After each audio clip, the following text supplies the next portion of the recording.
تقدیم سر رسیدش فهمید وقت تفریح سر رسیده سردرگم تو کوچه ها سرگردون کاش میشد خدا قدیما رو برگردون گذشته هایی که تو زمان حال برده جوانی که تو چشماش فرد سال خورده و اون قربانی منم که حالا تقریبا باختم از آدمای اطرافم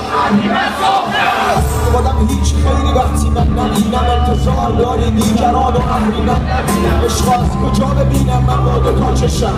از پدر مادری که میخوان جدا بشن به ما که رسید دنیا دهم باز کرد درد و ریخ رو سرم و منو برانداز کرد من تو دلم از شما داشتم تصویر با هم که پاره شدم از این تصویر ناهم وقتی دنیا اینو میخواد که مخصوصم بسوزم چی کار کنم دلمو با نسوزم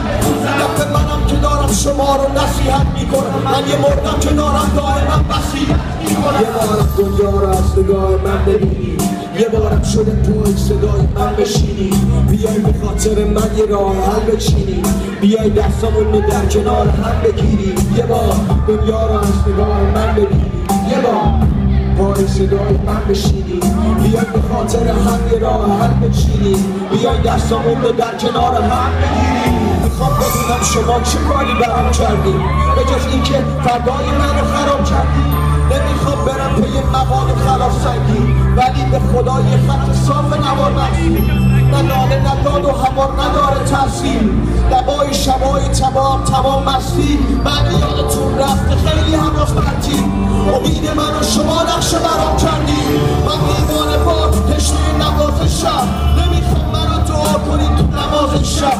تو خواسته هم و همه نیازها رو دیدی بگو جواب این فرزند بیازار بابا تو بوت منی یعنی تو خود منی حال میکنم وقتی میبینم دور همین بدون شما تنها و دریغ از این روز به خودم میگم که تو آتیش حقیقت بسوز دنیا رو از نگاه من ببینی یه بارم شده پای صدای من بشینی بیاین به خاطر من یه راه حل بچینی بیاین دستامون رو در کنار هم بگیریم یه بار دنیا رو از نگاه من ببینی یه بار پای صدای من بشینی بیاین به خاطر هم یه راه حل بچینی بیاین دستامون رو در کنار هم بگیریم خیلی رفته این سال توی مغزم از قدیم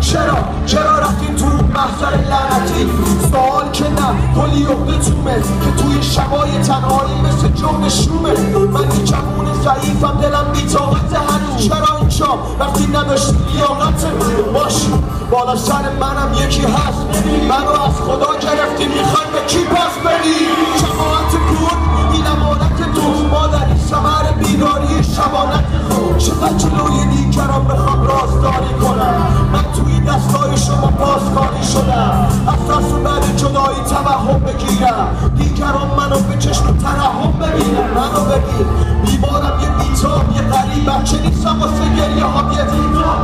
مادم و سال بودم واسه مادمای درد آخرش میبردن همه آدمای بد با طلاق شما منم میشم آدم بده یا خوبی کن و بد بودن یادم نده